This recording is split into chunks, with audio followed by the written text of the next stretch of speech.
You're listening to Business Talks with Jazmin J. If you're new here, welcome. If you've been rocking with me, thank you for staying tuned in.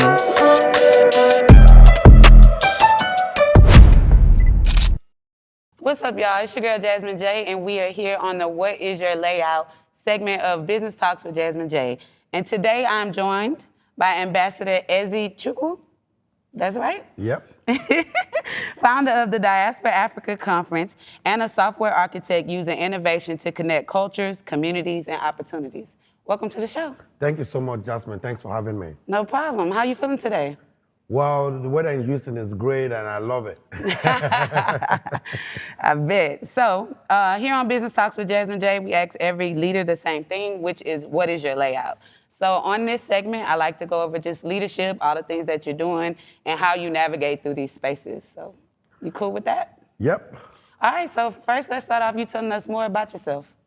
Well, like you just rightly said, my name is Ambassador Eze Chukwu. I'm the founder of the Diaspora Africa Conference and also founded the Diaspora Africa mobile app.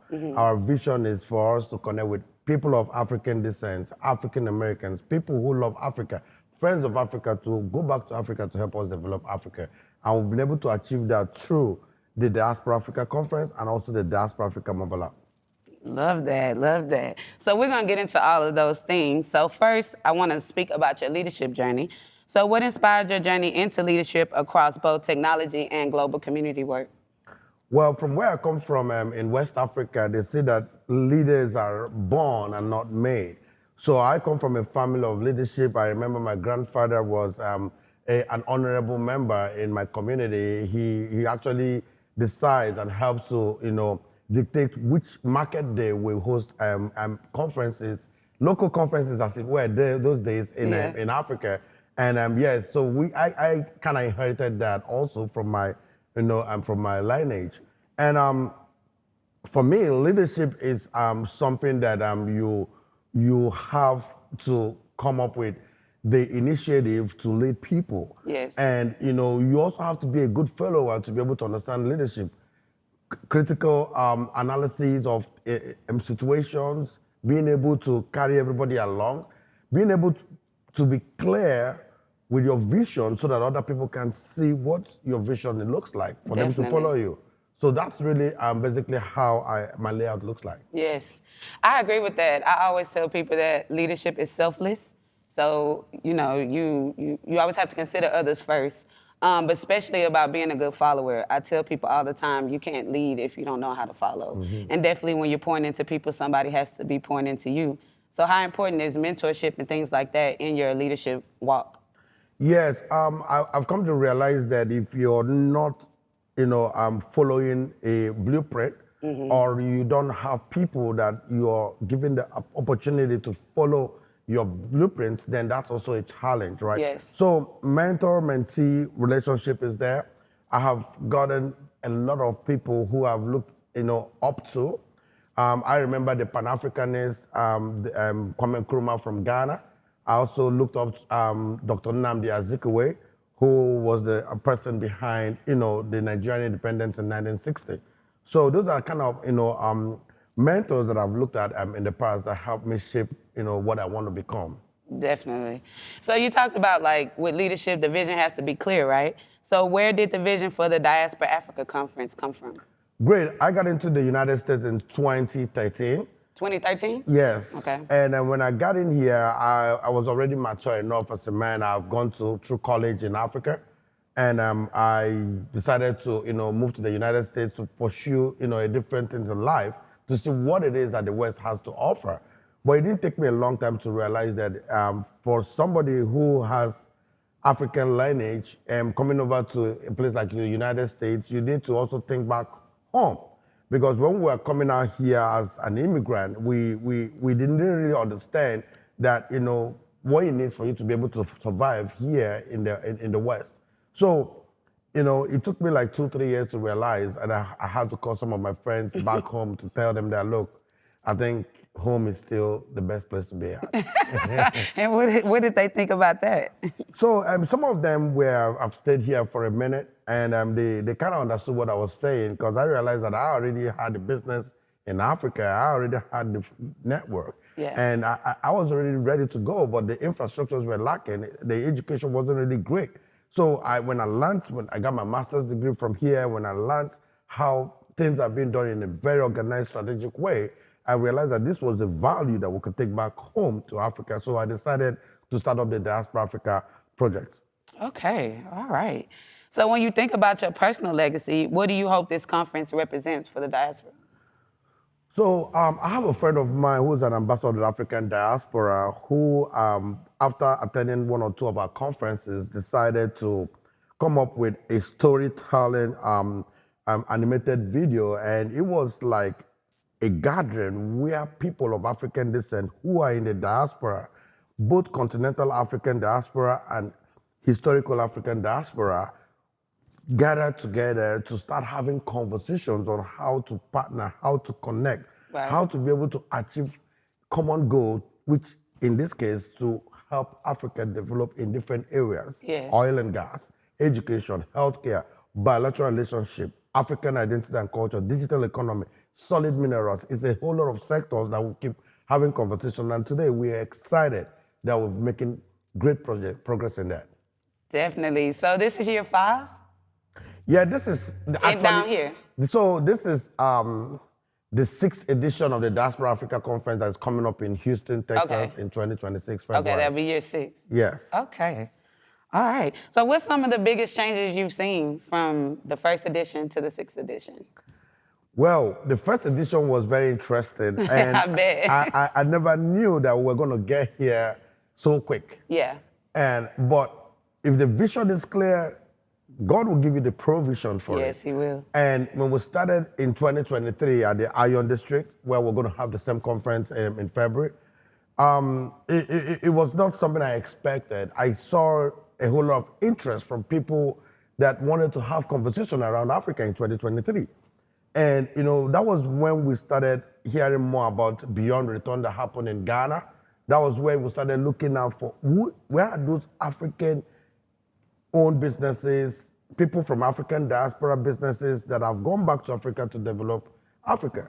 So that was really the conversation we had in 2023. And after that, I think we kickstarted. Okay. So how big is community for you?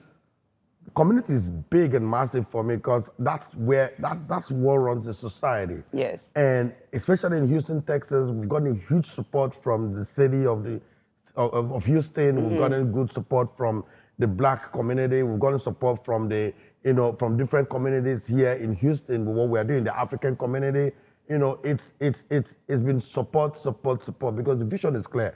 We want to make sure that Africa is developed. We want to make sure that we are the owners of our resources because we have resources that people who don't look like me and you, they're the ones who are enjoying those resources, and we should be part of that, resources. Yes. Yeah. So Houston is one of the most diverse cities down here in the United States. Does that play a part in why you're hosting a conference in Houston? So I was having a conversation with someone earlier, and I said I used to live in Bowie, Maryland. And when I got over here, I realized that Houston has the diversity that will help us thrive better, especially with the great weather in Houston. And I realized that before I got here, I used to hear of a place they call Sugarland, mm-hmm. and I'm like, what makes the land sugar, right? So I felt that Houston had a lot of people of African descent, mm-hmm. people of like Black excellence is here in Houston. Yes. So it gave us that opportunity to kickstart the conference. And this is why we made it home of the Diaspora Africa Conference. Okay. So your work brings people together from different countries, industries, and cultures. How do global partnerships shape the mission of the conference? Look, global partnership is very important. I'm talking to one of my friends. He's Italian, but he's building schools in East Africa, in Congo, and he was telling me that he had malaria over there, and I'm like, oh wow, what happened? So global partnership is very, very great, and we can't do it by ourselves. I have friends, Mark York, he's in Washington D.C. He does Palm Hills, Africa. I have different people who are interested, who genuinely want to help Africa develop, and those are the kind of partnerships that we're looking for. So we're looking for those who are from, not just really people of African descent, but those who are passionate about Africa, which is why we're looking at it globally. So global partnership is very, very important for us for Africa to develop. Yes, I agree. I was telling you off camera that when people ask me where I'm gonna be in 5 years, I always tell them Africa. And a lot of people just feel like that's a big dream, but I feel like it's very much possible. And I feel like the things that we do, the storytelling we do in the United States, is something that's needed in Africa, the visibility and things of that nature. So how do conferences like the ones that you're hosting, does that allow people like me to educate myself to know how do I get in Africa to bring business there? So that's one of our biggest wins at the Diaspora Africa Conference. We've been able to bring up people who have not gone to Africa at all in all their lifetime, and they've seen value. I can mention names like James David Washington in Fort Lauderdale. He came to Kenya and he was like, this is where I want to be at. Yeah. You know, you can tell, like people like Kelly's, the rapper's wife that is in Kenya. I have a friend, Kia Traverse. She's doing Journey Back to Eden in Kenya. These are people of African descent who are back there in Africa doing great. In fact, I will never forget my very good friend Max Maxwell, who is building the biggest resort and properties, real estate in Zanzibar. I also have Dre Taylor, who is doing great and amazing job at the Aburi area in Ghana. So it's a lot of African Americans, people of African descent doing great things in Africa. So welcome back home. I know that's right. I know that's right. So what leadership principles guide you as you're organizing something on this scale? So one, I look at impact. Yeah. And I speak that a lot. Anybody who knows me will say impact is very, very important to Eze. And compensation is always there, but impact is what drives the compensation. So that's one of the principles I have there. And I also have this watchword that I always use. I say, make sure you put or set the horse before the cart. Right, that's my watchword also, right? Because if you put the cart before the horse, who's gonna drag the cart? Right. So the horse has to be ahead to be able to roll with the cart. So those are the things I try to make sure I have in front of me. Now, budgeting and planning is very important, or else you're not gonna see the light of day. Yes. Right, and also, I'll tell a lot of people, sustainability is more important than even the vision. Yes. You need to figure out how am I going to sustain myself while I get to where I want to go to. Right. So those are the kind of skills that I've acquired over the years, and thank God, and also partnerships and collaborations. Definitely, partnerships and collaborations carry businesses further than they could ever imagine.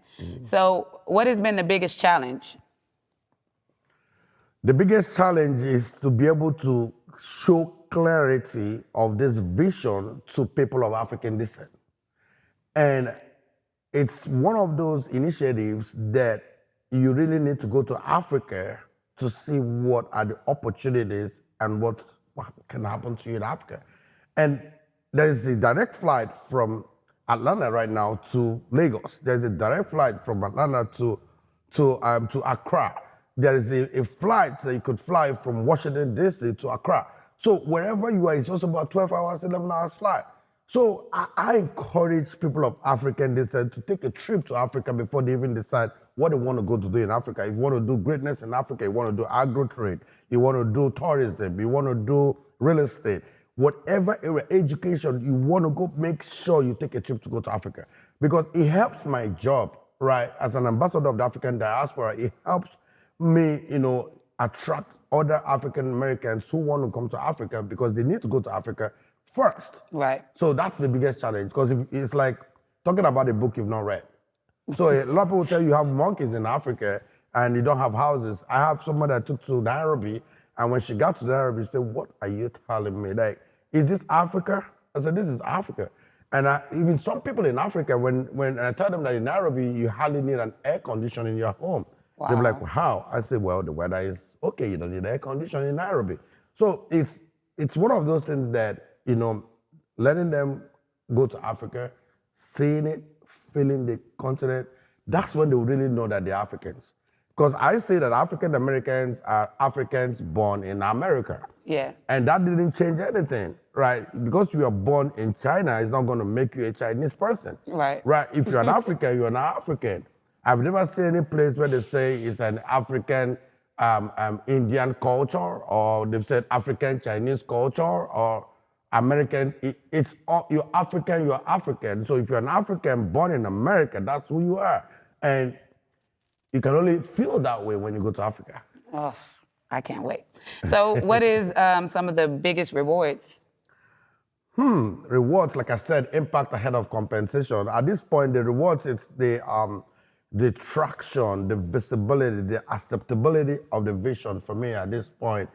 It's not really about money making because I'm a software engineer. I could do quickly jobs, build applications, work for consulting firms and make money. Yeah. But it's not really about money for me. For me, it's about the passion to see people connect. I was looking at one of our previous participants who connected with the Aquaba mobile app, which was our partner when we went to Ghana. And that's my success, that's my happiness. If I'm able to take CCN back to Africa and they do stuff in Africa, I'll be excited. Yes. So I'm ready to take the whole crew to Africa. Let's go, crew. Where do purpose and faith show up for you as you prepare for this movement? Purpose and faith. Yes. No, faith is believing in what you've not seen, right? And Right. then what's the purpose is going to be tied to the faith. So for me, the purpose is very clear. Like I said, we really want people that look like us to own industries, own hospitals, own schools, let's go and build roads to develop the place. Let's educate our people. That's the purpose, Yes. right? And because I know that I've seen the bigger vision that we are going to achieve that, we finally woke up to collaborations, to accepting each other, to be able to work together, right? To be able to bear the same names that we originally have, right? Because I don't know names, very, very important, but Right. look, if you don't have a real name, you don't know where you're from. So we're beginning to identify that we are Africans, right? Wherever we are, we're in Brazil, we're in Dominican Republic, we're in the United States, we're in Europe. Wherever we are, there's a need for us to trace back our roots. But Marley said if you don't know your roots, you don't know where you're coming from. So Definitely. you have to really make sure. Our people are doing a great jobs in educating people of African descent the need for them to go back to Africa and identify their roots. So what's needed from people like us to help bring this mission forward? Well, it's an easy work for me at that point because it's a natural calling because it's like you feeling somebody is related to you somehow. When I go to Jamaica and I see people in the hills of Jamaica, not where you go to the tourist area, where you go in Montego Bay, I'm talking about the Chilean hills. You're gonna see people that look like the West Africans there, right? And it's the same kind of food. It's the same kind of hospitality, you know. And for me, I feel that if we're able to show visibility, I remember Professor Pielo Lumumba told me during the conference in Kenya, Nairobi, that we should start writing our story. If we don't write our own story, who's going to write our story for us? Exactly. Right. So, and if you look at the platforms we have right now, the Instagram, the Facebook, X, whatever those platforms are right today, we don't own them. Right. So they're going to tell us what they're going to see. Right. There are lots. I was in Nigeria last July, and I was listening to a story that was about an event that happened in Texas. And I'm like, why are you telling us stories in Texas, in that remote area in Nigeria? Whereas you're not even telling us the stories of what is happening in Nigeria. In Nigeria. Yeah. Right. So those are the kind of things that we really need to understand that we got to start doing for each other. That's why CCN is going to Africa. That's why we need it. You're welcome. All right, so let's really dig into the conference. Like you say, you're big on impact. So I want to talk about the impact, the preparation, and all the things surrounding the conference. So take us behind the scenes. What does it take to prepare for a conference of this size? Wow. So I would say different conference has its own peculiarity. And whenever it's the Houston conference, it's different because Houston is like home to me.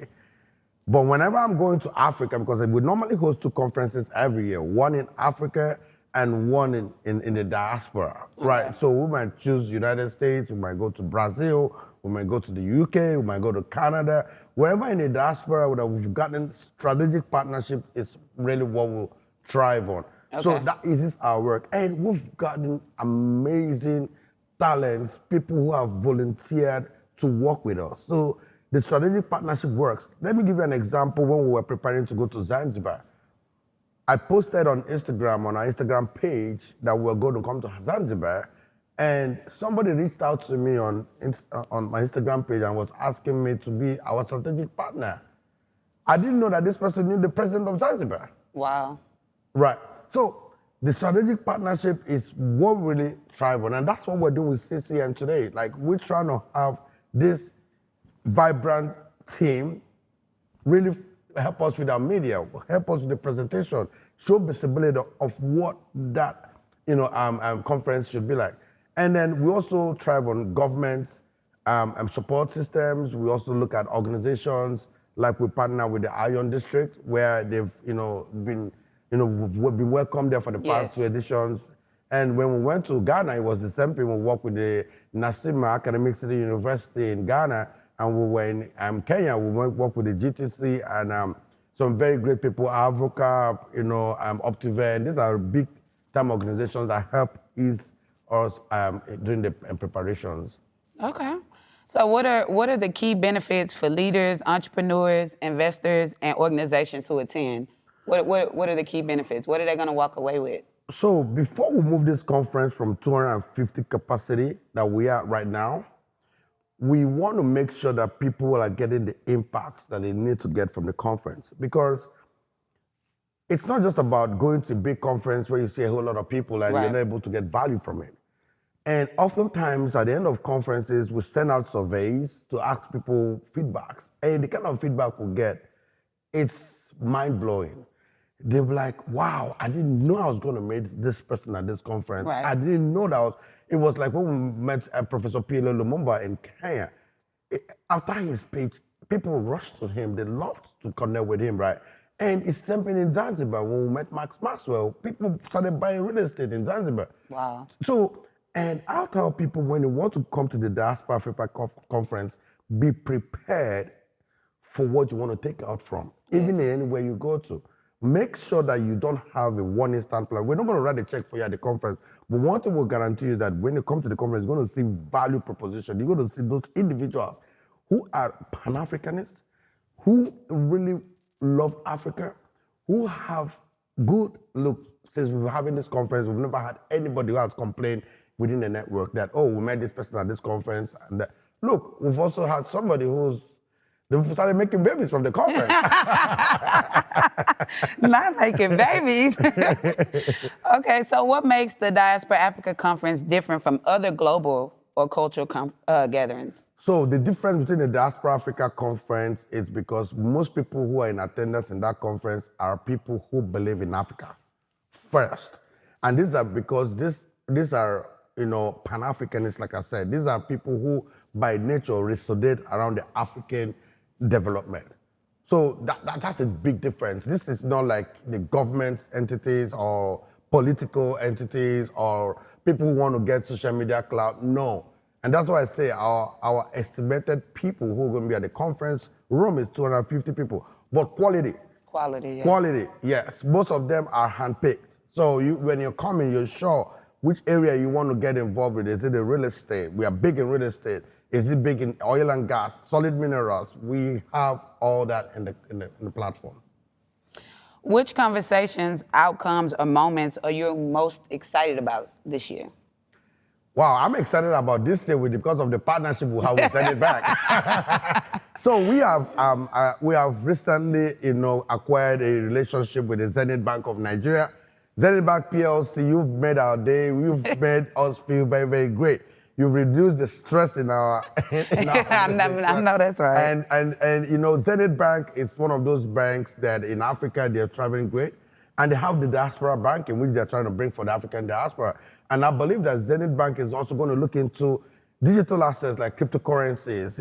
They are very, very great in innovation and creativity. So having Zenith Bank, if you are an African in the diaspora who wants to invest in Africa, that's the bank that you can actually, hope to do business with. So having Zenith Bank here is huge for us for this conference in Houston next February. Congratulations on that. Thank you. How can people get involved? Whether they want to attend, volunteer, partner, support the mission, how do they get involved? So I took somebody to Kenya after the Diaspora Africa Conference in February, and they sent an email reach us on www.diasporaafricaconference.com. I'll reach out on Instagram.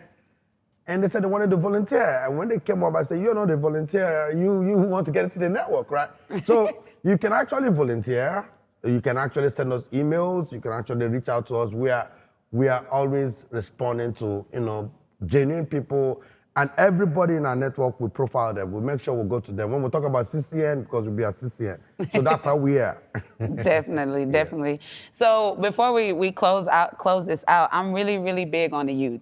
I feel like that's that not enough people that are doing things or pouring back into the youth. And so could you give our youth some advice on just Africa in general and how they can get involved? So I will talk about Peter. Peter is one 21-year-old young man whose name is Billionaire Peter. And he's in Kenya. I know that's right. He's in Kenya, and he's my personal assistant as we speak right now. And he organizes all the emails, he looks at our background. I'll tell the youth, don't be naive. Come out, show what you've got. Don't find a mentor, reach out to people. Because if you don't reach out to people, you're not gonna learn. What is it that you need? The world is a global village. Go on, be resourceful, be creative. That's what I urge the youth to do. Make sure you have something that you have a timeline or a milestone to achieve, because that's going to help you get to where you want to be in life. Visibility is very important. Make sure you attend events. Make sure you go and connect with people. Be a networker, because guess what? Your network is your net worth. Definitely. So I do my closing, if you don't mind looking at the camera, and personally inviting all of my audience, my community, the people that support Business Talks with Jazmin J, inviting them out to the conference. So I'm using this opportunity to invite the entire community of CCN to the Diaspora Africa Conference. In fact, we're going to create a discount code if you're watching this podcast for you to be able to get tickets to this conference. Remember, the seats are already filled up. Jazmin Jones, great lady, great initiative. This is a great team out here, and I love it. Come February 25th to the 27th of 2026, we're going to be here at the Ion District, the welcome event at the Thompson Hotel. We're going to be over here in Houston, Texas, and Africans in the diaspora, we're all going to connect. Thank you. No problem. All right, y'all. Today's episode has been one that I've enjoyed, because if you know me, you know that is one of my long-term goals, is to start doing storytelling and business in Africa. So this is one foot in the door. I'll be at the conference. I'm excited about it. If you want more information, definitely DM me, email me. I'll make sure that you get the information that you need. And we will see y'all next time on Business Talks with Jazmin J. Peace.